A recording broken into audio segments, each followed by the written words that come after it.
Potifar había dicho que José se había acostado con ella, cosa que no fue cierta. Pero ella levantó esta calumnia y José fue apresado.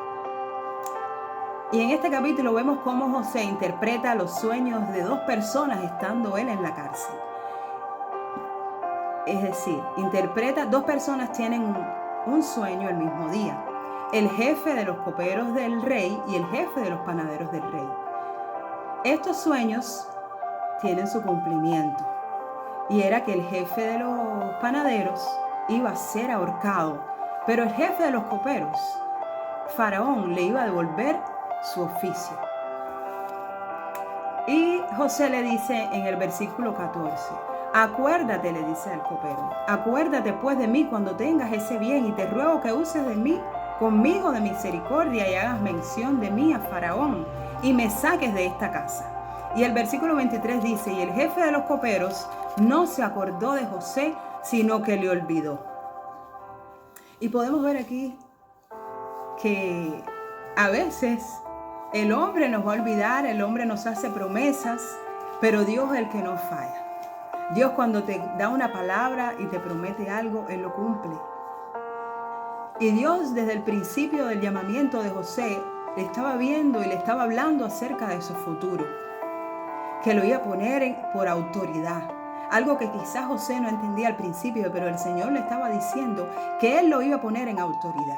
Por eso el diablo quería frustrar el plan de Dios en la vida de José, porque estaba viendo no el José inexperto de 17 años, sino estaba viendo el hombre que Dios lo iba a llevar a gobernar, que el hombre que Dios lo iba a llevar a autoridad.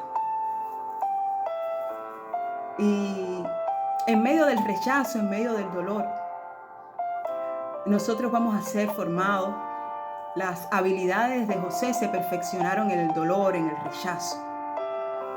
Y nosotros como hijos de Dios vamos a ser probados, vamos a ser pasados en ocasiones por fuego y vamos a ser probados así como es probado el oro, para que Dios conozca nuestro grado de pureza, qué tan genuino podemos ser y qué tan valioso podemos llegar a ser en el Señor. Vamos a tener que ser probados, vamos a tener que ser pasados por diferentes circunstancias. A José le arrancaron su túnica, lo echaron en una cisterna, lo vendieron, fue tentado, lo calumniaron, lo metieron en la cárcel. No sé en qué etapa de tu vida tú puedes estar viviendo, qué proceso tú puedes estar pasando, atravesando. Si te arrancaron la identidad, trataron de arrancarte ese valor que Dios te dio, esa identidad que Dios te dio. Si ya no sabes quién eres, no crees en lo que Dios te ha dicho. No sé si estás en algún lugar de sequedad, si has sido esclavo de recuerdos pasados, si te encuentras en cárcel de algún resentimiento o amargura que tienes hacia alguien. Déjame decirte, es hora de que sueltes todo aquello que no te deja avanzar. Que sueltes todo aquello que te ata al pasado, que te ata, que no te deja prosperar, que no deja que tu vida avance en los planes y propósitos que Dios tiene para ti. Solamente podemos vencer en Cristo, solamente podemos avanzar en el Señor. Cuando nosotros nos encontramos con Dios y nuestra vida en el secreto de Dios cobra sentido, porque Dios nos dice quiénes somos para Él. Somos real sacerdocio, nación santa, somos pueblo adquirido. Él nos ama, nos ve como la niña de sus ojos. Solamente en el secreto de Dios y en la presencia de Dios podemos recuperar esa identidad que quizás fue robada, fue arrebatada. Por eso yo te animo en esta tarde, en este día, que tú busques de la presencia de Dios, que tú recuperes todo aquello. Si el enemigo algo te robó, que tú lo puedas recuperar en el Señor. Tenemos que librar nuestra alma de servir con heridas abiertas, porque a veces creemos que estamos sirviendo con pasión, pero hay heridas que no han sido sanadas, que no han sido curadas, y estas heridas se van a convertir en una fortaleza para que no entre ni el amor ni el perdón de Dios. Y es imposible vivir el llamado de Dios con una identidad herida, dañada o con incredulidad. Por eso debemos ser Nosotros también, primeramente, aquellos que ministramos a otros, tenemos que ser primero sanados, porque no se puede ministrar a otros sin antes ser ministrado. No se puede ministrar sanidad sin antes ser sanado.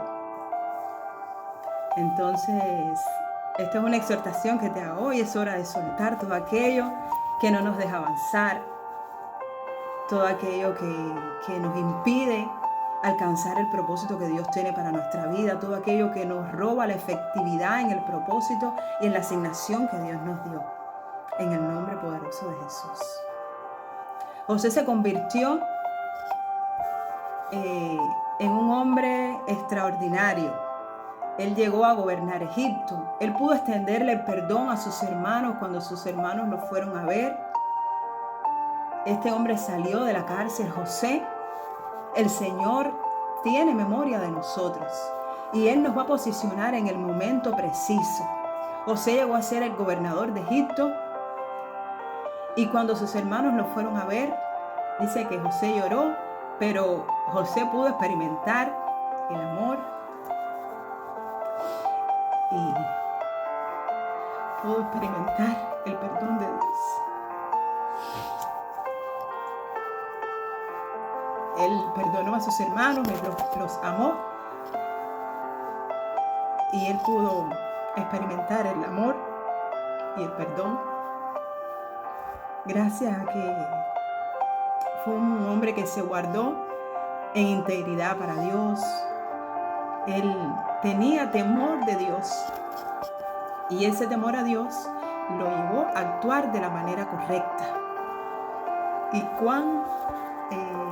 ¿qué ejemplo mayor no podemos tener, además de José, en Jesús? Que es nuestro maestro, que sufrió rechazo. Dice que los suyos vieron y los suyos no les recibieron. Y tenemos un gran ejemplo, a pesar y sobre todas las cosas, en Jesús, nuestro mayor ejemplo, nuestro maestro, que tanto nos ha enseñado y nos enseña a través de su historia, su palabra, la palabra de Dios. Y aún aquellos, los enemigos, sus enemigos que querían verlo muerto, Él les extendió el perdón y nos amó a toda la humanidad con amor eterno. Él nos vio con compasión, así como José a sus hermanos los pudo ver con compasión. Y por eso les extendió el perdón y el amor. Así Jesús vio a la humanidad con compasión, les extendió el perdón y el amor que no nos merecíamos, pero el Señor en su inmenso amor nos regaló el mayor regalo que podemos tener y es la persona de Jesús. Y nos dio el mayor regalo que podemos tener, que es la salvación. Espero que esta enseñanza edifique tu vida, te ayude a crecer. La vida de José, el ministerio de José, pasó de ser temporal a un ministerio trascendental. Era un joven inexperto que soñaba los sueños de Dios y aún en su imprudencia, en su inmadurez, él llegó a ser, porque se puso en las manos de Dios. Él pasó por un proceso tremendo, difícil en su vida, pero Dios lo encontró, el propósito de Dios lo alcanzó y él llegó a ser ese hombre que Dios tenía, ese hombre que Dios veía, ese gobernador que Dios le había hablado.